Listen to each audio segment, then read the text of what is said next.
इमरान खान का Twitter account आजकल field marshal Asim Munir के खिलाफ ज़्यादा सरगर्म नज़र आता है। वैसे तो मैं समझता हूँ उनका ट्विटर अकाउंट बहुत ज़्यादा इरेलेवेंट हो गया है, क्योंकि जो बात वो करते हैं वो तहरीक इंसाफ की कोई क़यादत नहीं करती है।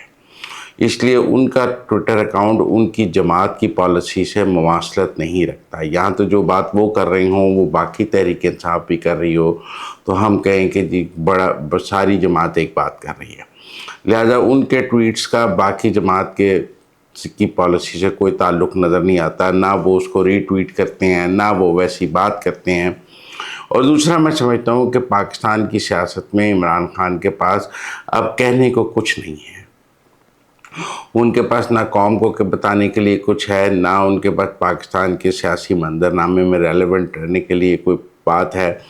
उनके पास गालम गलूच के अलावा या एक हर्जा सिलाई के अलावा कोई बातचीत नहीं है, और वो एक बंद गली में पहुंच गए हैं जहां उन्हें आगे कोई रास्ता नज़र नहीं आ रहा। मुझे उनके ट्विटर अकाउंट से एक ऐसा लगता है, एक ऐसा शख्स है जिसके पास ना कोई रास्ता है, जिसके पास ना कोई उम्मीद है, जिसके पास ना कोई मंजिल है। वो एक बंद गली में खड़ा चिल्ला रहा है, चीख रहा है, और कोई उसकी नहीं सुन रहा। हत्ता कि उसके अपने लोग भी उसकी बात नहीं सुन रहे, और वो अकेला एक बंद गली में खड़ा चीखता और चिल्ला रहा है। मुझे नहीं लग रहा कि जो इमरान खान के ट्वीट्स हैं वो उनकी पार्टी पॉलिसी के मुताबिक हैं, क्योंकि उनकी पार्टी के जो लोग हैं वो उन ट्वीट्स को के साथ खड़े हुए नज़र नहीं आ रहे हैं। अब जहाँ तक 27वीं तरमीम का ताल्लुक़ है, मुझे लगता है वो आई 14 नवंबर तक सब कह रहे हैं कि वो मंजूर हो जाएगी, और अगले कुछ दिनों में पेश कर दी जाएगी। नंबर पूरे करने की बात की जा रही है, सेनेट में पहले पेश की जाएगी।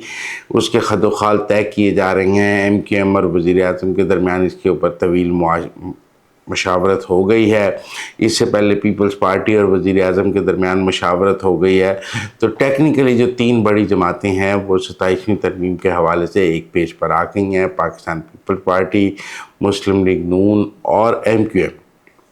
बाकी IPP, मुस्लिम लीग काफ से भी बात हो जाएगी। काफ़ी हद तक बात मोहसिन नकवी साहब ने कर ली है, लेकिन 27वीं तरमीम भी की जब पास होगी तो ये भी तहरीक इंसाफ की एक बहुत बड़ी शिकस्त होगी।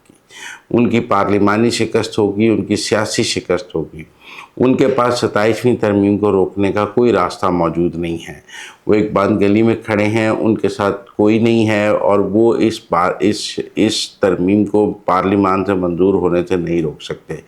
मुझे ये लगता है कि 27वीं तरमीम की मंजूरी के बाद पाकिस्तान में सियासी इस्तेहकाम मज़ीद तेज़ हो जाए, मजबूत हो जाएगा, और जो थोड़ी बहुत निज़ाम में ख़राबियाँ हमें नज़र आती थीं, या कोई थोड़ा बहुत निज़ाम को अदम इस्तेहकाम करने की कोई कोशिश हमें नज़र आती थी, वो भी ख़त्म हो जाएगी।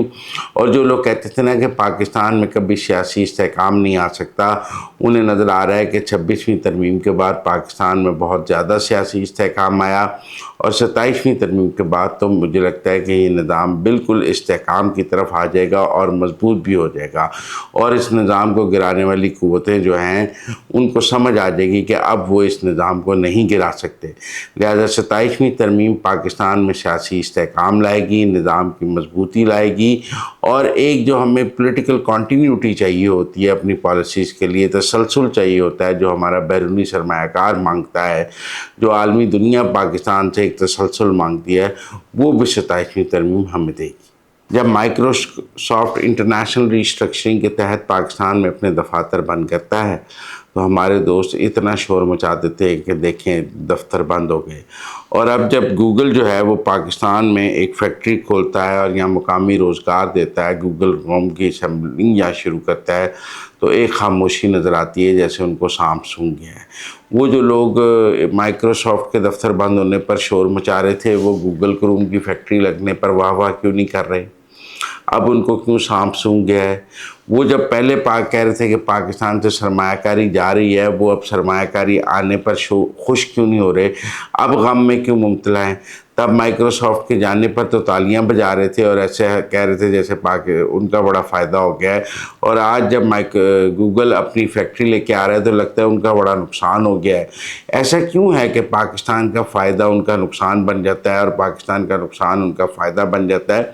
उन्हें अपनी इस पॉलिसी को देखना पड़ेगा कि जहाँ पाकिस्तान का फ़ायदा होता है उन्हें अफसोस क्यों हो जाता है, جہاں پاکستان کے عوام خوش ہوتے ہیں وہاں وہ غمزدہ کیوں ہو جاتے ہیں؟ ان کی پالیسی اب پاکستان کے عوام کے ساتھ کیوں نہیں کھڑی نظر آتی؟ پاکستان کے لوگ تو گوگل کے پاکستان آنے پر، یہاں پہ گوگل کروم کی فیکٹری لگنے پر بہت خوش ہیں، اور جہاں مقامی روزگار بھی ملے گا، ڈیجیٹل انقلاب کی طرف ایک قدم ہے، ہمارے ہاں لوگوں کو اس کی گوگل جو ہے وہ ٹریننگ بھی دے گا۔ تو اب کیوں یہ وہ سب لوگ جو ہمیں مائکروسافٹ کا تانا دے رہے تھے، آج گوگل پہ وہ خاموش کیوں ہیں؟ ان کی بولتی کیوں بند ہو گئی ہے؟ وہ ذرا ہمیں جواب دینا کہ آج ان کے ہمیں ٹویٹس اور آج ان کا ہمیں واہ واہ کیوں نظر نہیں آ رہا؟ آج وہ ان کی خاموشی کیا معنی دے رہی ہے؟ ایک تو بھارت خاموش ہے، وہ تو ہمیں سمجھ آتی ہے کہ بھارت کے خاموش ہونے کی، ان کی جلن کی تو ہمیں سمجھ آتی ہے، ان کی خاموشی اور جلن کیوں ہے، یہ بات ناقابل فہم ہے۔